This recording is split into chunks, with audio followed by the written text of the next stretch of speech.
Hello everybody and welcome back to some more GlitchCraft, and today we're gonna take a bit of a break, I guess, from blood magic. A tiny bit of a break. We're gonna be doing not some actual blood magic, but something to do with blood magic today, but mainly what we're gonna be doing, and yeah, we do have another person on, we have space on, so yeah, he's like all the way over there, quite close in, or in terms of distance away from the demon invasion, but yeah, he's over there, and yeah, he's on and starting up and building or whatever. But yeah, today there's a few things I want to do, some stuff I want to sort out, and then something I want to start up later. But basically, it starts off with this. These are a matter transceiver or transmitter and a receiver. These I have named transmitter and receiver for both my base at the moment, and I want to test something because I want to be able to just use this transmitter and just dial it in to go. I want to have a transmitter that will dial in and go over to the demon invasion area because I think that would be very useful. And then what I want to do is I want to set up multiple transmitters and receivers so that basically they'll always be powered. I'll set them up with my power, and I'll set them up with chunk loaders and stuff like that. Yeah, I'll set them up with my my tesseracts, but I want one so the place where Flame and Chrono are, they can have a transmitter and a receiver there, and they can transmit. They can go from there to my base, and then another one from my base to the demon invasion, which would be a lot quicker than the however many meters they have to go, like 1,700 or something like that. And also is stuff not loading. And then we can also have vice versa from here to my base to their base, and from my base, like my bases, I want to maybe have as like a focal point for everything else. Like I'm the midway between space and Chrono and Flame. I'm the midpoint there. I'm also the midpoint between Chrono and Flame and here. And then I'll probably, when space gets a bit further in what he's doing and when he probably needs it a bit more, I will set one up for him as well, so he can go from his place to my base and then either go to Chrono's or Flame's area or over here if he needs to. But speaking of Demon Village or Demon Invasion place, this is now upgraded. I was actually here when it upgraded. It was pretty cool, but unfortunately I wasn't recording at the time.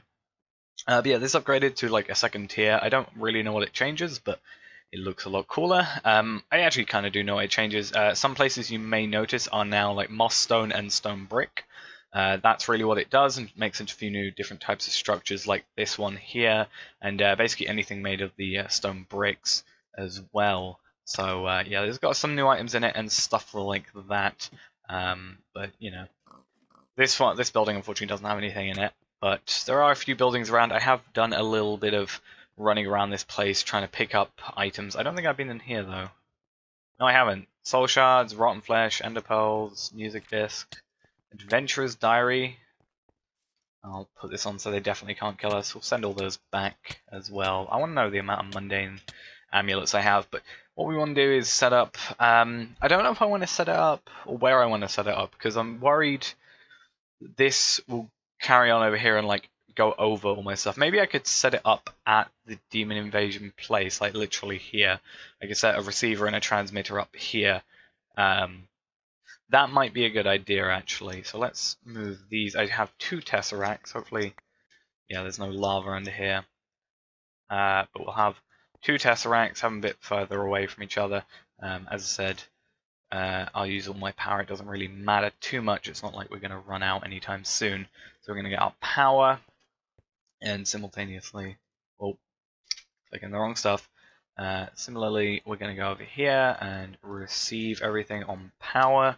And we'll have a receiver, and we'll have a not dialing device, transmitter. So I am going to quickly get the dialing device set up. It's going to go here.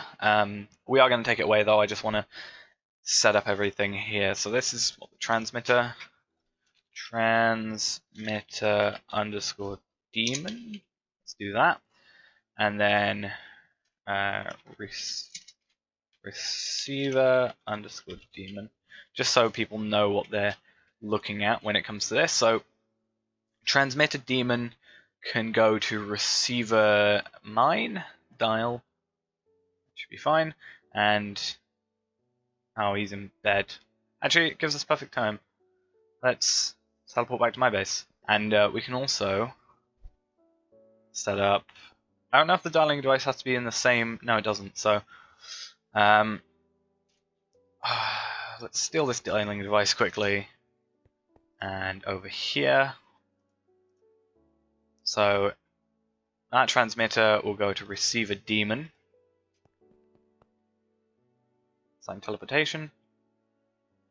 And this one will go back here. So that's good. Right, so we're getting it's a lot quicker, and we want a that's a lot better than doing going out as far as we are. So we do need a chunk loader. That is another thing. I want to quickly make one of those. Hopefully I have enough. I have a book and such. Chunk loader, because it's nice to have the demon village running in the background. We'll place that one there. I think it looks okay. Good. So the next thing we want to do is I wanted to get or see if I could use a soul vial on both the types of demon that we've got here. So we've got demon grunt guardian and a demon grunt, because which is a lot easier than I expected to do, because I wanted to set up a nice little thing. I'm gonna put those away for now. I want to set up a nice little thing, which is basically having a area, and it's probably we're gonna have it not on this sky base. Actually, I decided. What are you doing? Setting up teleportation around the world. How about we do that? That basically describes what we're doing. So yeah, I want to have. I don't want anything busy going up here as much as I have been. So I think, not with commands, with blocks. But yeah. Stopping now though. There we go. But yeah. I keep on getting distracted every time I get a message. So what we're gonna do is because the chunk load is actually pretty good, and it goes from 0 to 255 or 256, whatever. What I'm gonna do is I want to dig down. This is the center of our base now, and finally the waypoints actually got fixed in the newest update of the mods, so that's good. But going down here, I will eventually block this off. Actually, we can probably do that. I think I did it with some.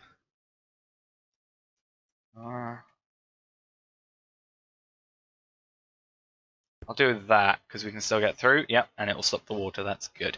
So what I want to do is I don't actually have my mini-map up because I'm kind of getting annoyed of it a bit. I do have this one set up though, which is quite nice. So we can at least see our Y coordinate. So I want to go down to like, I don't know what I want to go down to. Maybe like, let's say like 30. Let's say, so we can actually do some sort of cabling.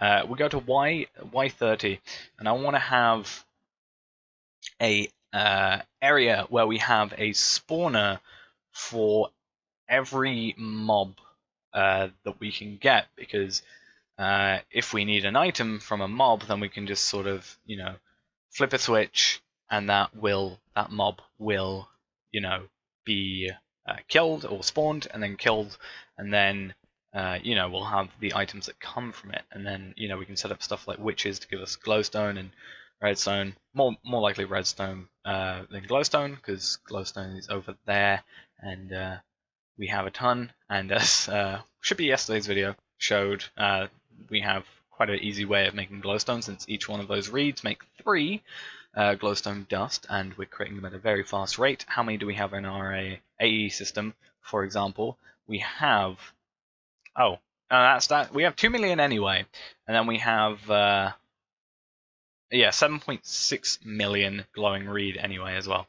So quite a lot of glowstone, and also quite a lot of redstone, a lot more than I remember.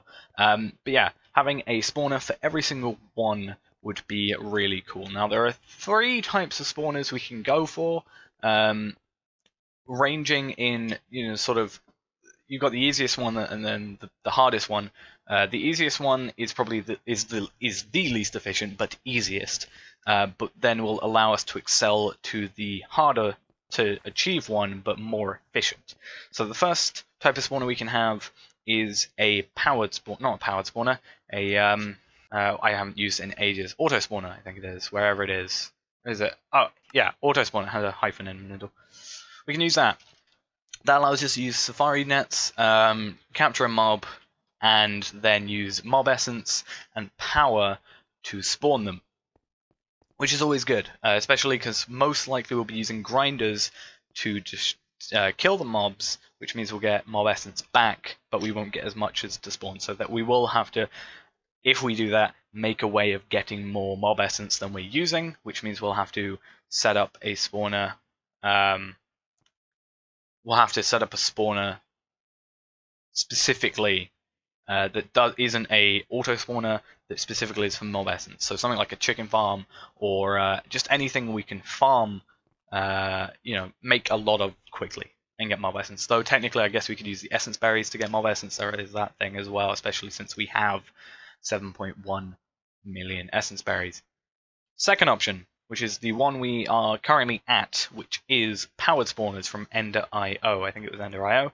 Yeah, powered spawner, which we have already used to make the Crimson Guard already. That's fairly easy. That's the middle one. That's our second option, which is a bit harder than the auto spawner because we have to capture them in soul vials, which is why we got the 2 demon ones, because I wanted to check we could even do that.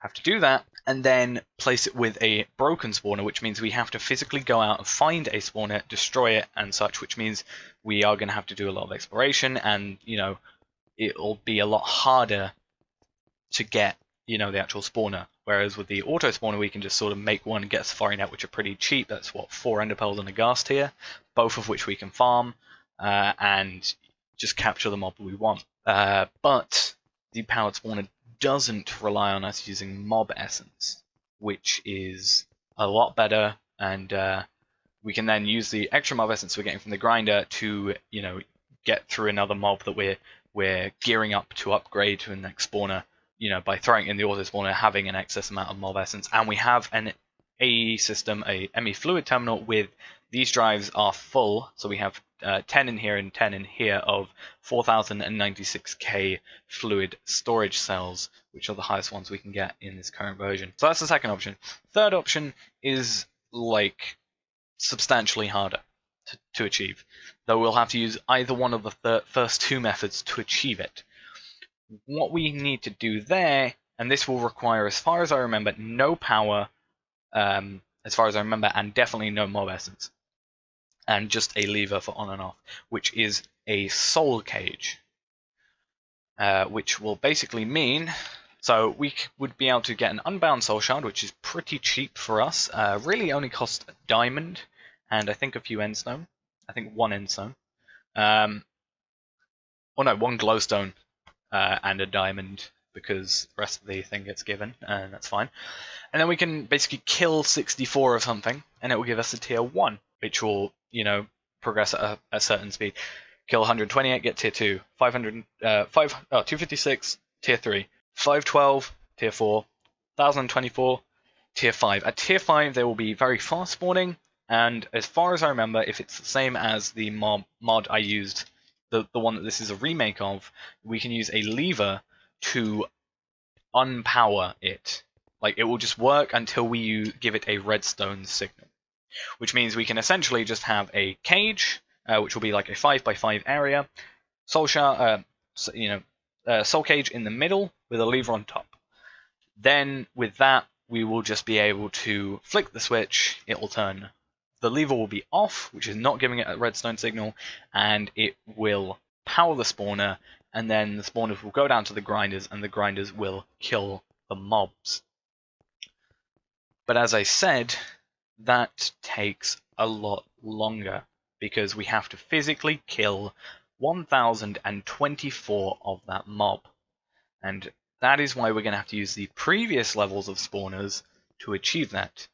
Now, we are probably, for most of these, going to just go with using a auto spawner. The reason I say this is because I don't have an infinite amount of broken spawners, nor do I really have the time to go out and find however many we need. So using the auto spawner, we can have one auto spawner which caters towards everything, rather than having one powered spawner which is then useless after we've then got the soul cage for it. If you get what I mean by that.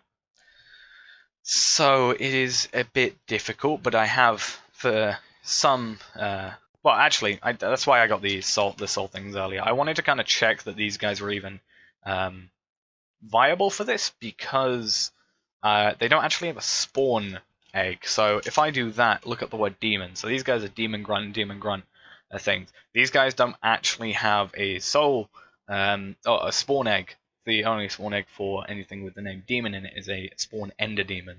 So my assumption is that it will work, though if it doesn't, I wanted to at least back up the fact that I could use a powered spawner instead. Also, another thing about the powered spawner, we have to get octadactic capacitors, which are cheap for us at this point, but just a bit of a hassle of an extra thing to have. And we have to use tesseracts as well, which kind of sucks.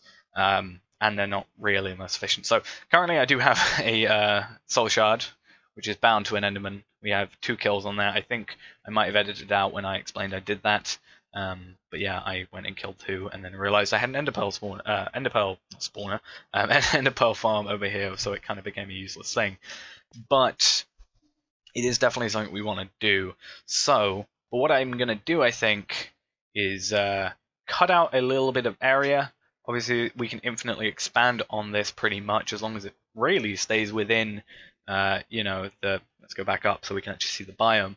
But as long as it stays within generally the mushroom biome, which is a pretty large area, then we should be fine. So yeah, I'm going to cut out a little bit of area around here, just so we can have a sort of a brief mock-up of the whole thing. I might go down to 20, actually, just because then it's further away from us anyway. Actually, let's do that. And yeah, I'll cut together something. That's not 20. That's not the number I'm after.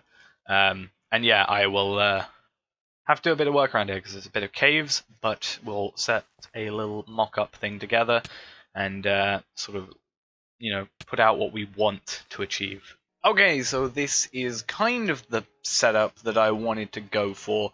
I've done a similar thing before, but not for this purpose. I've just done a similar looking setup. Now, obviously, as I said, this can be expanded out. So currently this is the center. I kind of just put these different types of cobblestone here just so I can mark out where it was, because sometimes this does move like a block off and it is kind of annoying, so I can't use the waypoint as really, as a center point. But yeah, basically 3x3 area, so we can actually sort of, have a bit of space to walk around in between them and have sort of this in between them. So we can have like a grinder here. I think actually we can expand these out to 7x7. I think that was the point.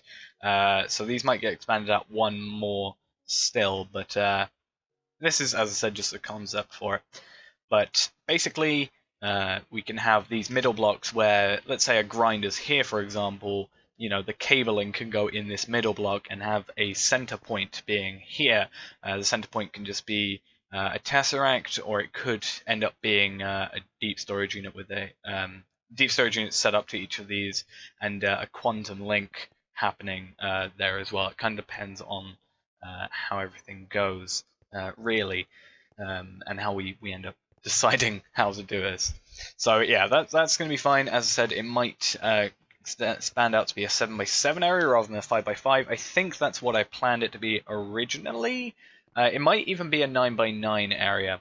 I'm just looking at it now and thinking 5x5 is a bit too small, because obviously the spawn is going to go in the middle. I don't want anything spawning on the edge by accident, and I think the grinders are a 5x5 anyway, and normally you have them like here. You wouldn't have them in the center, but you normally have 4 per one, just so it doesn't have to catch up or anything. But definitely something we want to get onto. So I actually think what we're probably going to do is, the best way to do this is probably just to, even though we've already proved that not every mob has a spawn egg, and we can see that from the fact that the demon grunts and the demon guardians don't have spawn eggs. What it might be a good idea is to look up the word spawn, which is going to give us spawners and spawn eggs, and count up how many spawn eggs there are, and then sort of base the number we're going to do around that. Obviously, that's just going to be a rough estimate for how many there are going to be, and we can easily expand out. That's the point. We're going to be doing the 4. By the time we've done the first 4, we'll complete the first 4, and then we'll expand out, and we'll get how many will that be? What, 8, 12 from the next layer. So we'll have a total of 16 in the next one, and expanding out further and further. So definitely something we've got to do. But yeah, that's gonna be a good idea. I need to set up some sort of teleportation. What I actually might do is, since we got a staff of traveling the other day from the demon village, we might set up. This definitely needs to be done because I'm getting sick of having to like, move up this slowly. Like I can move fast in every direction but up, which is the direction I feel like I need to go to the most. But if we go to, I think it's Ender.io that the staff of traveling is from. Yeah, so we have a staff of traveling, and then what we should have, vacuum chest, nope, travel anchors. So how do we make a travel anchor? And do we have, okay, so we need to make a pulsating crystal, so we're going to need 2 of these, which means we want a pulsating iron nugget, or we need, what, 16 of them? Or 10 of them. Let's just go 10. I know it's going to make 18 anyway, but, whatever. And we'll put these around for the moment, and while I'm here we can also put everything that we mined up in there. There we go, and then diamond. Boom, get 2 of those. Travel anchor, where have you gone? These are just iron, so that's actually pretty cheap. So conduit binders, let's just make like 512 of those, just because we can. Right. Oh, wrong. God damn it. Right, there we go. There we go. 2 of those. I don't think they need power. Definitely don't think they need power. I guess then for the moment, do we want to just put one like here for the moment? And then I need to go to, I think it's in tools, and probably miss, or yeah, in my bag then. So we can go there. Oh, which doesn't work. Yeah, so that works. I don't know the range of these though. So I don't think we're going to be able to put this one, because the plan would be to put it there. Doesn't require power, but no, it definitely. Right, so let's see how close we have to get before it appears. So you got to remember that this is okay. So it's pretty far away, but it's better. It's better than before. Like, what level are we at now? Let's go the furthest away we can go. 143, jumping down to 20. That's 123 blocks right there. That's definitely better than having to travel weirdly up those 120. But yeah, I think that's going to be the end of the episode. We kind of did some of the brief stuff I wanted to do, like set up this teleporter over to the demon invasion area, which seems to be working. Oh, that's a problem. I just realized they're going to hit us as we try and get out of here. Or not. So yeah, I set that one up. I will probably set it up a bit better if I can.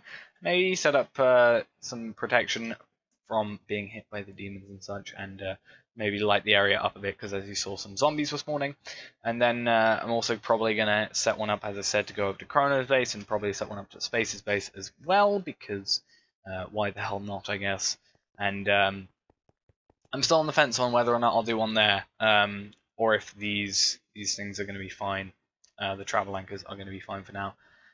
So I'll decide later with that, but I'm also going to do a little look into how many of the spawn eggs there are and such things, and yeah, build that area a bit. But I'm not sure on the final block design, so I'll just go with smooth stone for the moment, and see if I can work out what size the holes are supposed to be, if they're supposed to be 5x5 or 7x7 or even 9x9 potentially.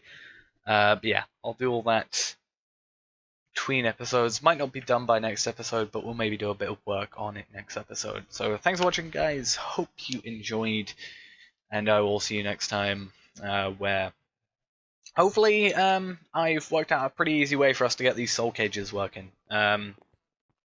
Because that's going to take a while otherwise. Yeah, I'll see you next time. Bye-bye.